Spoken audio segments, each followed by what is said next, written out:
Docteur Do, donc, qui est déjà en studio. Bonjour docteur. Bonjour Christelle. Vous allez bien? Oui, ça va. Donc après le diabète et l'hypertension artérielle, il serait intéressant donc de parler de l'insuffisance rénale parce que l'insuffisance rénale, n'est-ce pas, est l'une des complications majeures de ces deux pathologies. Exactement. C'est donc à dessein qu'on en parle. Exactement. Alors on va déjà commencer par connaître cette pathologie sournoise et cette tueuse silencieuse, comme on aime à l'appeler. Tout à fait. Bon, ok. L'insuffisance rénale, n'est-ce pas, est une maladie caractérisée par une destruction irréversible des fonctions des reins. Alors, les reins, c'est quoi? Les reins, c'est l'organe de sécrétion des urines qui joue, n'est-ce pas, un rôle important dans la régulation de, comme on le dit chez nous, de hydroélectrolytique et de la tension artérielle. Le rein est aussi un organe de filtration, d'élimination et d'épuration du corps. Alors, donc, vous voyez un peu le rôle vital pour le rein. C'est un peu comme une passoire, non? Oh oui, c'est comme on dit, c'est comme on prend pour tamiser. Exactement. Voilà. Exactement. Donc, le rein filtre ce qui est déchet et puis il va les rejeter, n'est-ce pas, par les urines. Voilà. D'accord. Donc, l'insuffisance rénale, comme je disais tantôt, c'est une altération, une destruction des fonctions des reins. Donc, lorsqu'on a ça, les reins ne peuvent plus fonctionner normalement. Et donc, ça va se manifester, n'est-ce pas? On peut parler des causes. C'est vrai que tout à l'heure, vous donniez une cause, mais quelles sont oui, les deux principales causes sont, n'est-ce pas, l'hypertension artérielle et le diabète. Mais moi, j'ajoute pour dire qu'aujourd'hui, avec l'avènement et puis la prolifération des tradis praticiens véreux qui, n'est-ce pas, cherchent de l'argent, alors donc ils vont donner des potions aux gens qui, malheureusement, ces potions sont toxiques et l'organe cible déjà principalement atteint, n'est-ce pas, c'est les reins. Et puis aussi, malheureusement, du phénomène des médicaments de rue. Alors, les médicaments, comme on le dit en pharmacologie, à une dose, c'est médicament, à une autre dose, ça devient poison. Exactement. Alors, donc les médicaments sont des constitutions chimiques et lorsqu'ils sont au contact du soleil ou avec d'autres intempéries, ça peut modifier, n'est-ce pas, la composition de ces médicaments. Et lorsque vous prenez ces médicaments, n'est-ce pas, ça devient toxique. Donc, ce n'est pas l'abus de médicaments, parce qu'on a tendance à croire que l'abus de médicaments... Oui, l'abus de médicaments peut être une cause, peut provoquer. Mais aujourd'hui, vous voyez qu'aujourd'hui, il y a beaucoup de cas d'insuffisance rénale. Et c'est ce que je suis en train de dire. Aujourd'hui, avec l'avènement des médicaments de rue, bon, vous voyez, quand vous partez les médicaments, on dit pour être conservé en officine et à une température raisonnable. Souvent, c'est marqué même sur l'emballage des médicaments. Alors, un médicament, on dit, bon, vous devez conserver entre 2 et 25 degrés. Et quelqu'un prend à 40 degrés, même à l'ombre, il a ses médicaments dans un plateau, il se promène avec et tout ça. Donc, vous voyez, quand le soleil est au contact, il y a certaines substances qui ne doivent pas être peut-être en contact avec le soleil. Alors, dans le contact, ça modifie carrément la substance de ces médicaments-là. Et donc, cette structure est modifiée. Donc, lorsque le patient prend, ça va, n'est-ce pas, être toxique pour l'organisme. Et lorsque ça est toxique, le premier organe vital qui est atteint, c'est le rein. L'on parle également on va dire, du manque d'eau. C'est-à-dire qu'il existe des personnes qui ne boivent pas assez d'eau, donc qui sont plutôt portées sur la sucrerie, sur l'alcool et tout, et il y a un manque d'eau dans le corps. Tout à fait. Donc cela pourrait éventuellement... Tout à fait, parce que l'eau renferme beaucoup d'électrolytiques, donc quand on prend... Voilà qu'on dit, le rein, c'est l'organe de sécrétion des urines, l'organe de filtration et l'organe d'élimination. Alors, lorsque l'eau ne vient pas, les reins ne seront pas irrigués en eau, ça pose un problème. Si, au cours d'une anémie, si les reins ne sont pas irrigués en sang, ça pose un problème rénal. Donc, vous comprenez un peu. Donc, les reins, c'est l'organe véritablement vital de l'organisme. Donc, lorsqu'il n'est pas irrigué en quantité suffisante, ça pose problème. Avant de passer à, on va dire, à des conseils pour donc, ces cas d'insuffisance rénale. Est-ce que concernant les litres d'eau, on peut avoir par exemple combien de litres d'eau une personne doit pouvoir boire par jour pour vraiment évacuer tout ce qui est toxique? De façon standard, on dit que l'homme doit boire entre 2 et 3 litres d'eau par jour. Mais il y en a qui boivent plus que ça en fonction des besoins de l'organisme. Il y en a qui boivent moins que ça en fonction des besoins de l'organisme. Est-ce que vous comprenez un peu? Il y a des gens qui ne peuvent pas boire 2 litres d'eau. Mais il y en a, moi-même, qui vous parle, je peux boire facilement 4 litres d'eau par jour. C'est en fonction des besoins hydrauliques de mon organisme. Est-ce que vous comprenez un peu? Mais bon, je veux dire, c'est vrai que votre organisme a peut-être besoin de moins d'1 litre, mais puisque vous savez qu'il y va de votre santé, est-ce qu'il ne faut pas se forcer à boire? Exactement. Bon, l'idéal, c'est ça. L'idéal, c'est d'amener les gens à boire beaucoup d'eau. Quand on boit beaucoup d'eau, comme on le dit, on urine beaucoup, donc les reins sont vraiment épurés, tout est... On arrive à évacuer tout est évacué, donc c'est dit que ça va. Oui. Bon, quelqu'un qui refuse de boire de l'eau, bon, on conseille toujours aux gens de boire beaucoup d'eau, même lorsque quelqu'un fait un palu, le médecin qui le reçoit, mais il va l'amener dans les mesures hygiéno-diététiques de boire beaucoup d'eau. Faire une cure d'eau, ça te permet d'éliminer beaucoup les parasites et puis bon, ça va. D'accord, docteur. Donc, on disait, on définissait cette maladie, on parlait donc du fonctionnement des reins pour bien comprendre. On va maintenant parler des symptômes donc, de l'insuffisance rénale. Tout à fait. Les symptômes, au début, l'insuffisance rénale est peu symptomatique, voire silencieuse. Parce que lorsque les premiers symptômes apparaissent, la destruction rénale est déjà importante. Est-ce que vous comprenez? Alors, donc, généralement, ce dont on parle, c'est l'insuffisance rénale chronique. Même si on ne le dit pas, mais c'est l'insuffisance rénale chronique. Parce que dans le cas de l'insuffisance rénale aiguë, là, c'est brutal et c'est dû soit à une intoxication, on prend soit des médicaments qui vont intoxiquer ou à certains autres facteurs. Par contre, l'insuffisance rénale chronique, là, c'est insidieux, ça va un peu. Alors, donc, au début, ça ne se signale pas, c'est caché, comme vous l'avez dit tout à l'heure, c'est sournois. Et c'est au moment où ça apparaît, c'est que c'est déjà installé. Alors, donc, ça sera marqué, n'est-ce pas, par une anurie, c'est-à-dire une diminution ou une suppression carrément des urines, la sécrétion des urines, parce que les reins n'arrivent plus à jouer leur rôle, caractérisé par une anémie, caractérisé aussi par, n'est-ce pas, une anorexie, c'est un manque d'appétit, puis le sujet devient très pâle, vous le voyez, il est tout pâle, et puis aussi qui est caractéristique, c'est l'œdème du visage et des membres inférieurs. Vous allez voir le visage bouffi, et puis les deux pieds, donc les deux membres inférieurs qui sont vraiment enflés. Alors, donc, devant ça, quand il arrive à l'hôpital, le médecin qui va demander, n'est-ce pas, les examens pour comprendre ce qu'il a, il va demander, n'est-ce pas, le couple glycémie-créatinine, ou même souvent urine-glycémie-créatinine. C'est la créatinine qui va signifier, n'est-ce pas, que... Quel est le taux normal de créatinine Bon, c'est généralement, bon, pas le taux normal. En fait, pour faire le diagnostic de l'insuffisance rénale, c'est plutôt la clairance de la créatinine.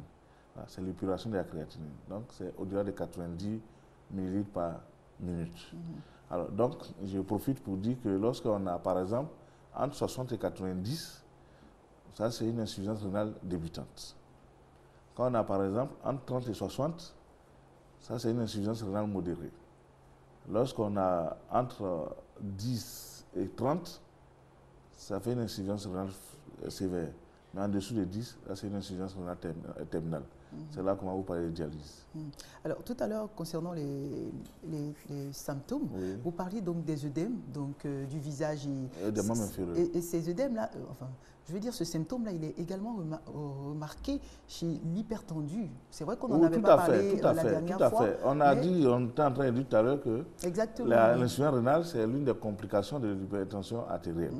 Donc, ce n'est pas parce qu'on a des œdèmes qu'on est forcément insuffisant rénal. Non. Mais par contre, celui qui est hypertendu, dans son bilan, il y a toujours, on cherche un bilan de retentissement rénal. On avait dit ça ici, que les complications, c'est de 3 ordres.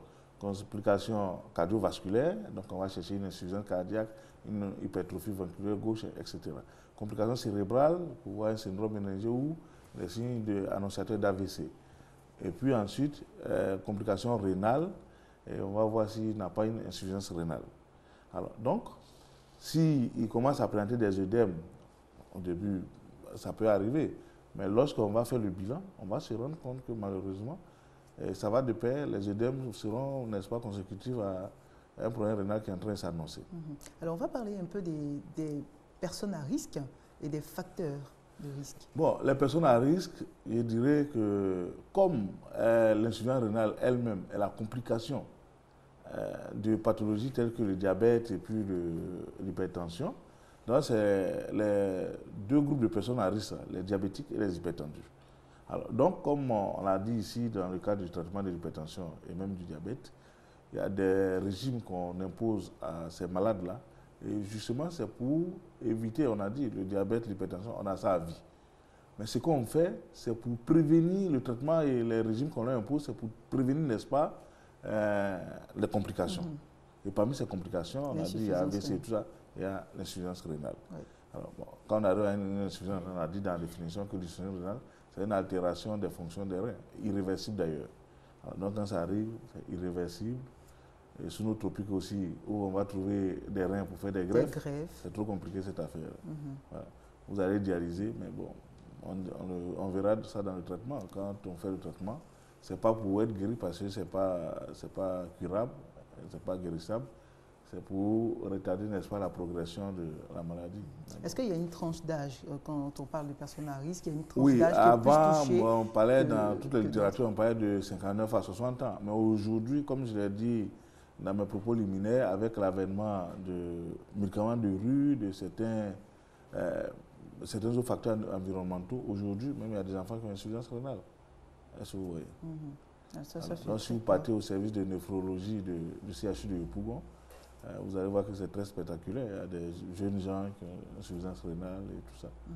Est-ce que quand on est atteint donc, de cette maladie, on peut être dans tous les domaines d'activité où il faut se préserver de certains efforts, on va dire ça comme ça? Bon, malheureusement, comme je l'ai dit, lorsque ça arrive, on est à un stade pratiquement terminal, donc ça fait que ça diminue, n'est-ce pas, l'espérance de vie. Et donc, il y a certaines activités qu'on ne peut plus faire comme avant. Donc vous allez vous esforcer, mais votre état général même ne vous permet pas souvent de faire. Peut-être au début, vous allez le faire, mais à un certain moment, vous ne pourrez pas. Alors, grossesse générale, j'ai envie de dire, insuffisance rénale et grossesse. Merci beaucoup. C'est une question très pertinente. Effectivement, parce qu'il y a certains qui se posent beaucoup de questions. J'étais quelque part il y a 3 semaines où il y a une dame qui disait qu'elle était insuffisante, elle avait une insuffisance rénale, qu'elle avait commencé à dialyser, donc elle ne peut plus faire enfant, elle peut tout le temps. Donc, bon, je n'ai pas voulu répondre parce que la question ne m'était pas destinée. Bon, la grossesse est permise chez une femme ou des femmes atteintes d'insuffisance rénale chronique. La grossesse est permise, mais à des conditions, à certaines conditions. Il faut que l'insuffisance rénale soit modérée. Donc, on l'a dit tout à l'heure, il y a débutante de 60 à 90 ml par minute, modérée de 30 à 60. Donc, si elle a, dans cette tranche-là, si l'insuffisance rénale est modérée et sa tension artérielle est normale, là, la grossesse lui est permise. Deuxième condition, il faut que cette femme-là, enceinte, soit suivie de façon rigoureuse, médicalement bien entendu, tout au long de sa grossesse. Et ceci pour éviter les complications qui pourraient survenir. Voilà. Maintenant, dans certaines littératures, on dit même que lorsque la femme, dans la phase terminale même, elle peut prendre une grossesse, mais tout ça c'est compliqué. Est-ce que ces femmes atteintes de cette maladie-là peuvent accoucher par voie basse ou on est obligé de Oui, elles peuvent accoucher par voie basse. Si la voie basse est favorable, elles peuvent accoucher. Voilà. D'accord. Alors, docteur... Mais par contre, une femme qui dialyse, bon, moi, je souhaite qu'il est raisonnable de ne pas prendre de grossesse. Parce que c'est très compliqué et ça va lui créer beaucoup plus de problèmes, et pour elle et pour l'enfant. Donc, c'est peut-être pour ça que les femmes atteintes de cette maladie disent qu'elles ne peuvent pas faire d'enfants. Parce que si vous-même, en tant que médecin, vous nous dites moi, je dis, on dit c'est possible, mais moi, je dis les raisonnables sur notre tropique. Parce que la dialyse, c'est à vie. Oui, malheureusement. Voilà. D'accord. Bon, parce qu'il n'y a pas, quand elle dialyse, donc si vous voulez, la solution de dialyse, c'est ce qui s'apparente au sang qu'on apporte à la femme pour aider le rein à épurer toutes les saletés contenues dans le rein. Voilà. Donc, quelqu'un qui est enceinte, quand l'enfant est enceinte, l'enfant utilise un petit corps de sa mère pour vivre, et même jusqu'à la naissance, il l'utilise jusqu'à 6 mois. Et malheureusement, si elle dialyse, vous voyez que l'enfant qui va naître, il va se retrouver payé dans un tableau d'anazacte fœto-maternel et ça pose problème. Qu'est-ce que c'est?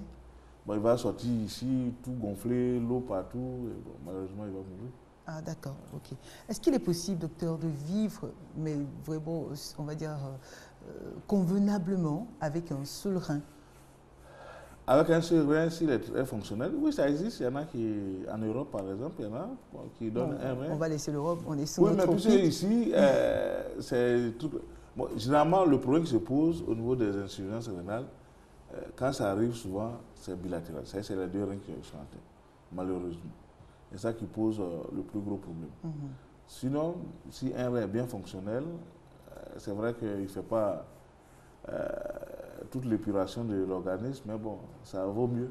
Mais est-ce que ce seul rein-là, je veux dire, à force de travailler pour deux, risque tout pas à la fait, longue... Tout à fait, parce que quand il travaille trop, c'est normal qu'il soit fatigué. Donc lui aussi, il va être Donc dans fatigué. ce cas-là, qu'est-ce que la médecine préconise? Quand, par exemple, quelqu'un a fait don de son rein à une autre personne, vraiment de manière, on va dire, très, très généreuse. Oui, alors, ça c'est de façon généreuse. Ben oui, et quand cette personne-là se retrouve avec un seul rein, qu'est-ce qui lui est permis de faire et de ne pas faire? Bon, comme le rein est normal et puis fonctionne normalement, non, il vit normalement, mais seulement qu'il est bien suivi. Bon, vous dites, il n'y a pas parlé d'Europe. C'est en Europe, on voit ces dons d'organes. Mais de plus en plus ici aussi, on a des insuffisants rénaux. Oui. Non, mais pas de dons d'organes. Il y a des gens, par exemple, s'ils sont un peu démunis et tout ça, ils préfèrent donner un rein en contrepartie de quelque chose et tout. Voilà. Mais il vit normalement, mais il est suivi. Parce que il faut aussi, on a parlé des facteurs de risque, il y a des facteurs de risque. Par exemple, pour celui qui fume, il a oublié d'arrêter parce que le tabagisme, n'est-ce pas, augmente l'insuffisance rénale vers la phase terminale. L'hypertension aussi, on doit suivre parce que si ce n'est pas suivi, ça diminue considérablement même l'espérance de vie. Et il y a tout ça. Donc il y a certains qui doivent vivre. Est-ce qu'il y a possibilité de prévenir cette maladie? Je sais que vous allez parler, on peut parler d'hygiène de vie aussi. Oui, non, ça c'est tout à fait normal. Hein? Tu manges sainement, tu bois sainement, il n'y a pas de problème. Et aujourd'hui, comme j'ai dit, avant on disait l'hypertension et puis le diabète, qui en était la principale cause. Donc dans les règles génodiététiques concernant le diabète, comme j'ai dit tantôt aussi, c'est-à-dire qu'on lutte contre le diabète et l'hypertension pour ne pas que ça évolue vers l'insuffisance rénale. Mais aujourd'hui, il faut éviter les médicaments de rue, qui constituent un véritable poison. Or, lorsqu'on prend les médicaments, si les médicaments n'ont pas été suffisamment métabolisés, ça a été transformé par le foie, et que ça arrive au niveau des reins, ils deviennent néphrotoxiques. Et s'ils sont néphrotoxiques, c'est-à-dire qu'ils vont intoxiquer les reins. Et comme on l'a dit au début, le rein qui sert à filtrer, donc à tamiser. Donc les particules qui sont lourdes, les métaux lourds qui arrivent, si le rein n'arrive pas à les filtrer, et si ça passe entre les mailles des néphrons, et ça pose problème. C'est pour ça que tout à l'heure, vous parliez des tradipraticiens. Oui, tout à fait. Puisque c'est que les potions qu'ils donnent aux gens, souvent c'est les décoctions, c'est pas dosé, on ne maîtrise pas le dosage. Et mais de plus en plus, on voit des tradipraticiens avec des médecins comme vous, des médecins généralistes. Oui, il y en a. Non. Moi, comme je dis toujours, je ne prêche pas pour ma chapelle, mais c'est comme si. Alors, il y a des tradipraticiens qui sont bons. Moi, je connais des tradipraticiens, c'est pour ça qu'aujourd'hui, il y a le programme national de exactement. Traitement des tradipraticiens, ça va au plateau vers la CNPS là. Alors, donc, c'est pour dire qu'ils font un travail sur eux. Mais parmi eux, il y en a qui se réclament tradipraticiens, c'est des gens véreux. Ils sont venus pour chercher de l'argent, donc ils rentrent même dans la forêt du Banco, là, ils prennent n'importe quelle feuille, ils viennent mélanger à d'autres feuilles. Si c'est bon, c'est pas bon, c'est pas. Voilà, des feuilles donc cela, exactement, cela agit sur... Bon, comme généralement, tout n'est pas... C'est pas des statistiques qu'ils font, donc les malades qui viennent, ils n'ont pas gagné, du moins ils n'ont pas eu gain de cause, ils s'en vont, ils ne les revoient plus et ils racontent aux gens que telle personne est guérie, alors que c'est faux. Vous voyez? Bon, la dernière fois où on fait l'hépatite, là c'était avec Eric Sekongo, on parlait de ça. Et quand le malade d'hépatite arrive chez le praticien, il lui fait croire qu'à l'hôpital on ne peut pas trouver une solution pour toi, c'est ici. Bon, quand le malade il prend ses médicaments sur peut-être 3 ou 6 mois, il ne voit pas d'amélioration, il ne vient plus là, et donc lui il met ça sur le compte du fait que le malade est guéri. Alors que peut-être le gars est en train de mourir là-bas. Donc c'est ça le problème. Donc ces produits-là, quand ils vont prendre ces feuilles et tout ça, faire cette composition donne au sujet, le bonhomme ça va prendre, ben, c'est néphrotoxique, il boit, ça bousille tous ses reins, le bonhomme ne revient plus, il dit bon il est guéri, il est parti. Donc c'est tout ça, c'est pour ça que j'insiste là-dessus. Les médicaments de rue, les médicaments sont des compositions chimiques. Il y a des structures dedans. Bon, on ne va pas rentrer dans les détails de la chimie organique, mais il y a des structures dedans. Lorsque certaines structures sont en contact avec le soleil, ça modifie carrément la structure de ces médicaments-là. Donc, en ce moment, ils deviennent poison.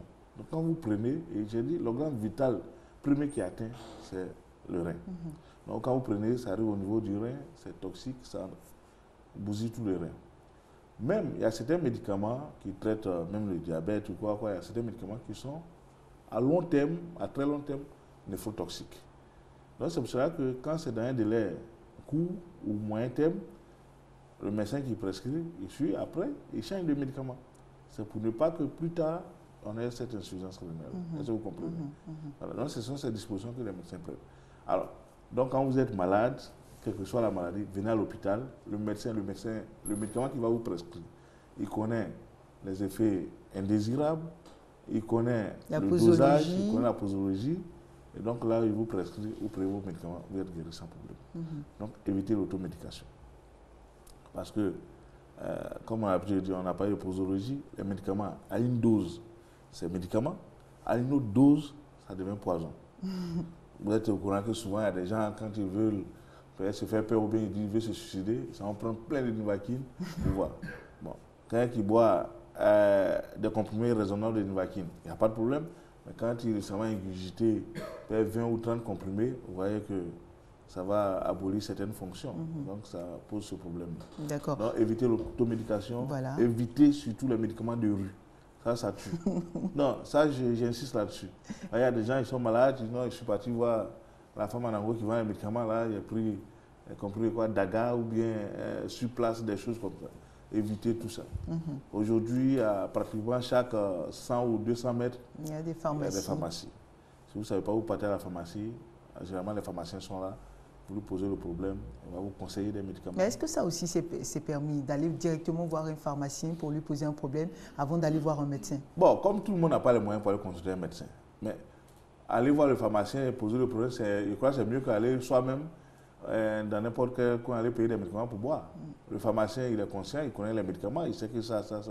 Quand il pose son problème, même s'il n'a pas l'attitude de faire le diagnostic, mais là au moins il va te consulter, comment on dit ça, il va te conseiller des médicaments qui peuvent te soulager en attendant d'aller voir un médecin. D'accord. On est donc, docteur, sur le traitement. Oui. Hein, le traitement, on a parlé de dialyse. Oui, le traitement, là, c'est dans le cadre de l'insuffisance rénale terminale. Là, c'est la dialyse ou des greffes des reins. Bon, l'année passée, je crois que l'équipe du professeur Nyonsaya a réussi à faire un miracle ici. Il avait même été reçu par le président. Alors, donc, c'est pour dire que ça vient un peu. Mais en Europe, vous n'avez pas les dons d'organes. Généralement, il y a des gens, bon, quand ils sont un peu démunis, ils font don d'un rein. Et donc, il y a des gens qui sont sur cette liste-là. Quand ils en ont besoin, ça vient. Et puis alors, puisque, moi, je suppose, hein, vous allez nous expliquer pour qu'on puisse bien comprendre, mon organisme est différent, par exemple, de l'organisme de Matenin. Et moi, je suis atteinte d'une maladie, je touche du bois d'ailleurs,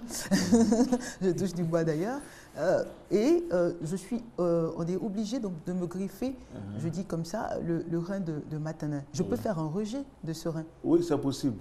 Mais il y a des médicaments qu'on donne, qu'on appelle immunosuppresseurs, ça permet de compenser ça. Mais quand ça vient, le plus gros problème qui se pose, c'est au niveau du sang. Voilà. Mais quand ça vient, si c'est par exemple une transfusion sanguine, c'est là qu'on fait les tests de compatibilité et tout ça.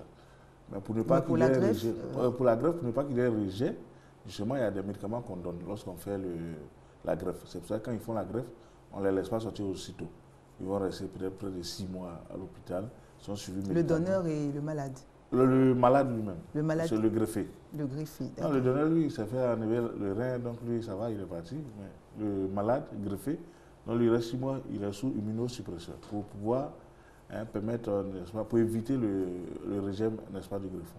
D'accord. Donc, traitement, on a parlé de greffe, de dialyse. Oui. Et puis, il y a des mesures hygiéno-diététiques. C'est-à-dire, il faut manger, il faut être sous régime hyposodé. C'est-à-dire moins de 6 grammes de sel par jour. Hypoprotidique, manger moins de viande. D'accord. Voilà. Et puis éviter l'alcool, le tabac. Et puis pour l'insuffisance rénale, on lui demande de boire moins d'eau. D'accord. Oui, moins d'eau parce qu'il y a un problème. Les reins n'arrivent plus à épurer, n'arrivent plus à éliminer, à sécréter les urines. Alors, donc, quand on boit beaucoup d'eau, ça va être contenu dans l'organisme, ça ne pourra pas être évacué à temps.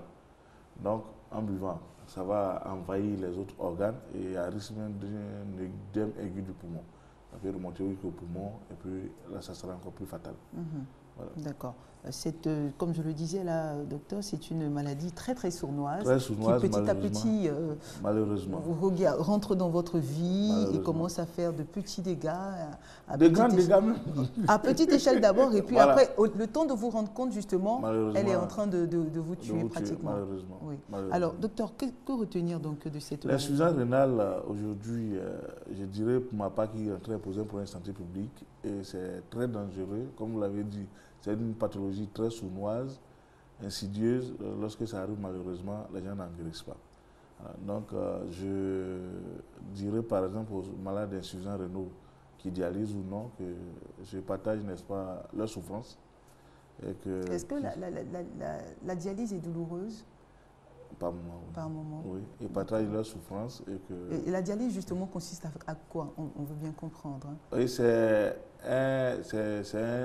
comment on dit ça? C'est un produit qu'on vient injecter aux malades pour aider le rein à épurer. Donc, c'est un truc proche, un peu, la composition est proche du sang. Donc, on peut prendre un vaisseau, on ouvre, on met soit une veine et c'est comme si on vous mettait du sérum, non? Non, une veine et une artère, on les met ensemble, puisque le problème, le cœur va sécréter, n'est-ce pas, va éjecter le sang qui doit aller vers l'organisme, et le retour ne se fait pas. D'accord. Voilà. Donc sur cette technique, on va prendre une veine et une artère, on va les aboucher et à l'aide du cathéter, on fait rentrer le produit qui va aider le rein à épurer, n'est-ce pas, à filtrer tout le liquide ou le sang, tout ça, pour ramener vers le cœur, n'est-ce pas? D'accord, ok. Donc on retenait, vous voilà. faisiez... Donc j'ai dit qu'ils aient le moral. Malheureusement, c'est une maladie irréversible. On n'en guérit pas, mais ils peuvent vivre, s'ils vivent sainement et suivent les mesures hygiéno-diététiques, ils évitent d'être hypertendus et tout ça, et peuvent vivre un peu plus longtemps. Voilà. D'accord. Merci beaucoup, docteur Doyao. Merci. On va se retrouver mardi prochain pour parler de la diarrhée. Pour parler de la diarrhée. Et puis, on va souhaiter beaucoup de courage donc, à nos malades de l'insuffisance rénale. Beaucoup de courage à vous. Nous sommes de tout cœur avec vous. Et puis, chaque fois que nous aurons l'occasion de revenir sur cette maladie, en tout cas, nous le ferons sur ce plateau pour vraiment les soutenir parce qu'on remarque de plus en plus que... Malheureusement. Exactement. Malheureusement, de plus en plus. Il y a beaucoup d'insuffisance rénale. Au-delà de 60 ans, comme on le disait, on disait que par exemple la tension et puis le diabète, c'est les maladies de vieillesse. Mais aujourd'hui, il y a moins de 30 ans qui ont le diabète, qui ont l'hypertension. Et donc les complications qui en découlent, et donc dans l'insuffisance rénale, et malheureusement ceux-là, ils sont aujourd'hui atteints d'insuffisance rénale. Voilà. D'accord. On va partir avec la leçon de français et on se retrouve sur ce plateau.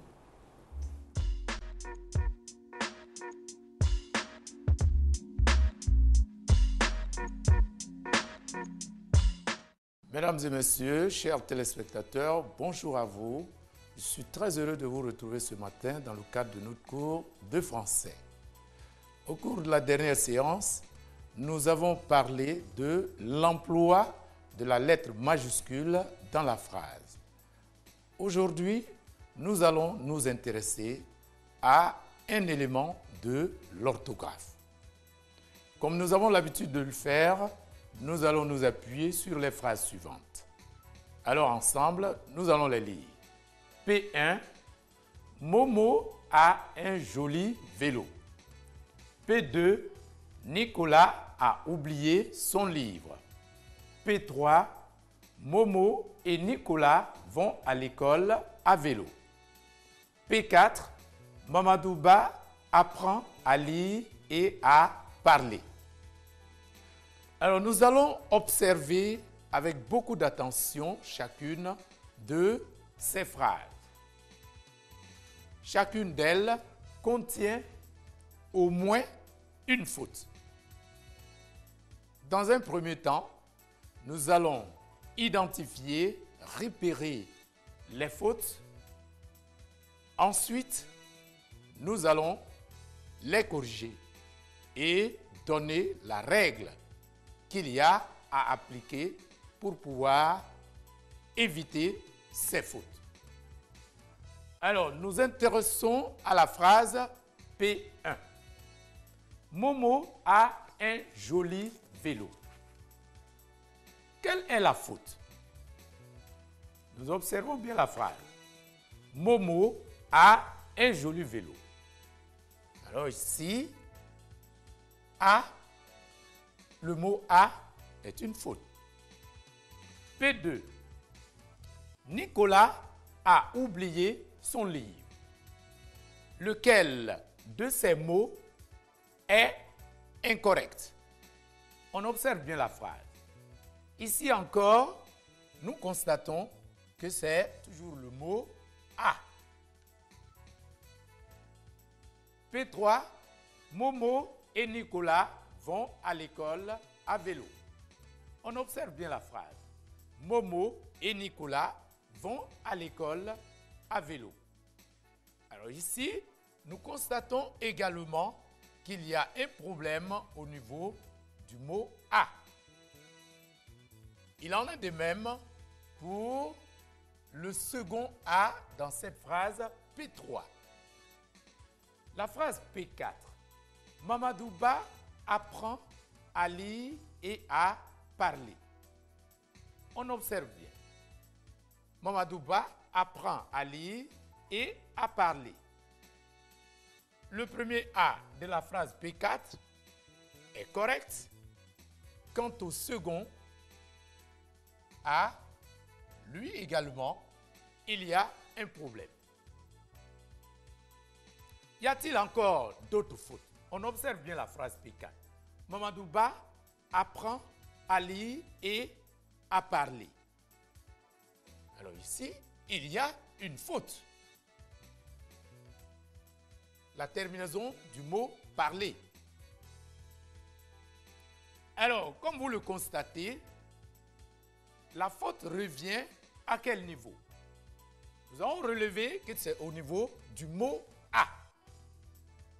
Et à l'observation, la lettre A, sinon le mot A, attention, ce n'est pas la lettre, mais c'est plutôt le mot. Le mot A porte différents accents. On observe que les accents sont différents. Dans P1, nous avons un accent aigu. Dans P2, Nicolas a oublié son livre. Le mot A porte un trait, mais j'allais dire un trait vertical. Mais est-ce que c'est un accent? Bon, on considère que c'est un accent, mais qui est un trait vertical. P3, Momo et Nicolas vont à l'école à vélo. On observe toujours. Le mot A, au-dessus, on observe un point. Il en est de même pour le second A, à vélo. Là encore, c'est un tout petit trait qui paraît vertical. Il ressemble même à un accent aigu. Quant à P4, Mamadouba apprend à lire et à parler. Le premier A dans P4, lui, il porte un accent grave. Quant au second, il n'a pas d'accent. Mais est-ce qu'ils sont corrects? Lequel des A est correct? Nous allons répondre tout à l'heure à la question. Comme vous le constatez, le titre de la leçon de ce matin, ce sera le mot A et A. Alors, il s'agit des deux mots A et A. Ce ne sont pas des lettres ici, mais ce sont plutôt des mots. La question, c'est de savoir à quel moment l'on doit écrire A sans accent et A avec accent grave. Alors, nous allons revenir aux phrases P1. Telles que nous avons relevé les fautes, les différents accents, ne soyez pas surpris. Nous le vivons au quotidien dans les classes. Bon nombre d'élèves écrivent le mot « a » avec un accent aigu. Quelquefois, c'est un trait vertical.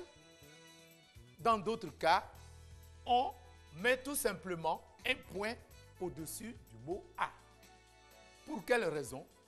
Parce que l'élève ignore ou alors a oublié la règle que l'on doit appliquer pour pouvoir écrire correctement chacun de ces mots. C'est une réalité. Alors vous suivez très bien, surtout vous, élèves et étudiants, c'est vous qui êtes beaucoup concernés. Nous nous intéressons à la phrase P1. Momo a un joli vélo. Le A doit-il porter un accent? Dans ce cas, le mot A ne doit aucunement porter d'accent. Et s'il devait porter l'accent, il faut le retenir, le mot A ne porte jamais l'accent aigu. Je répète, on n'écrit jamais le mot A en français avec l'accent aigu. Le seul cas où le A porte l'accent, c'est l'accent grave. Je dis bien, le A porte l'accent grave. Et dans certains cas, vous constaterez que le A va s'écrire avec l'accent circonflexe. Comme exemple, vous avez la tâche. Si je dis une tâche, dans le mot tâche, le mot A, alors j'écris. Dans ce cas, on met l'accent circonflexe sur la lettre A, ici. Dans ce cas, c'est la lettre. Alors, ce à quoi nous nous intéressons ce matin, ce n'est pas l'accent circonflexe, mais c'est surtout l'accent grave.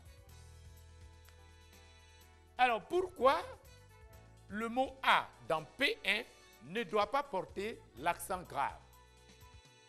Cela est simple. Nous allons nous poser la question, quelle est la nature grammaticale du mot A? On observe. Momo a un joli vélo. Est-il possible de réécrire cette même phrase en remplaçant le mot a par avec? La réponse à cette interrogation, c'est bien entendu oui. Nous pouvons dire Momo avait un joli vélo. Alors nous allons écrire avait un joli vélo. La phrase est toujours correcte. Momo a un joli vélo. Momo avait un joli vélo. C'est correct. Dans ce cas, on retient que le mot a est le verbe avoir. A, je répète, est le verbe avoir. Mais ici, il est conjugué au présent de l'indicatif à la troisième personne du singulier.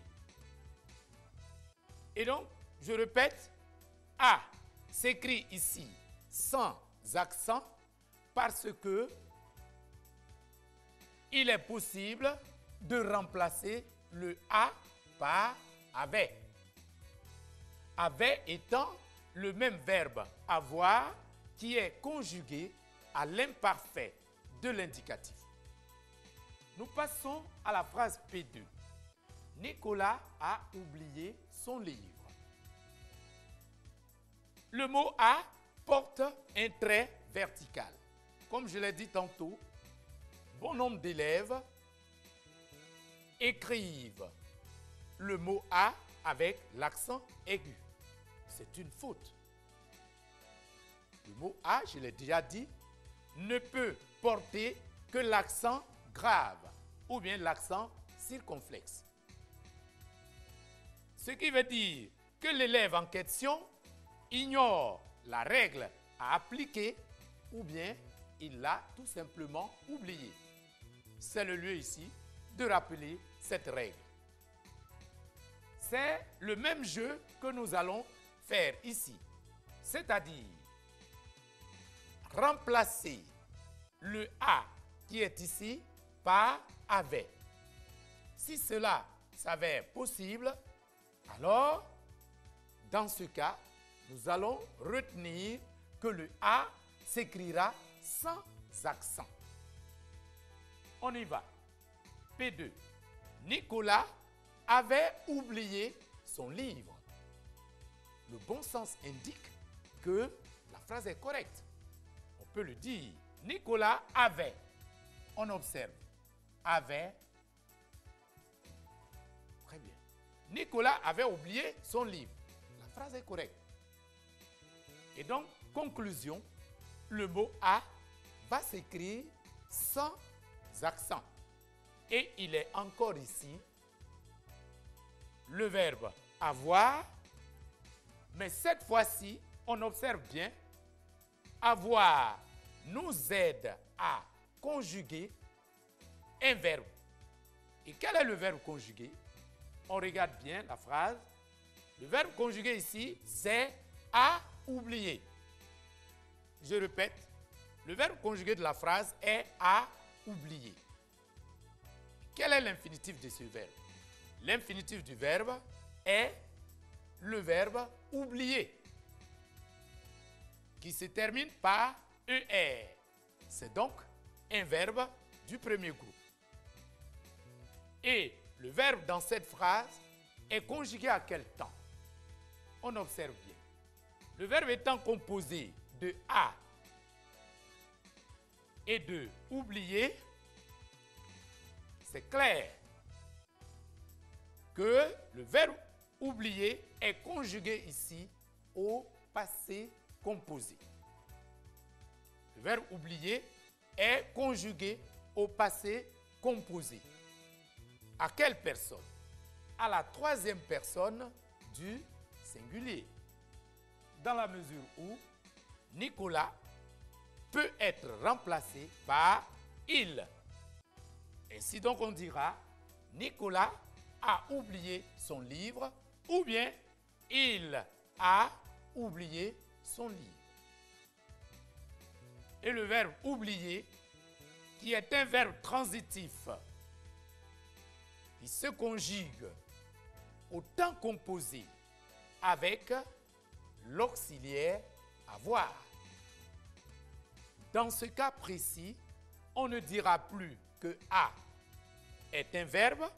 Non, « a » devient un auxiliaire, c'est-à-dire un mot qui nous aide à conjuguer un autre verbe.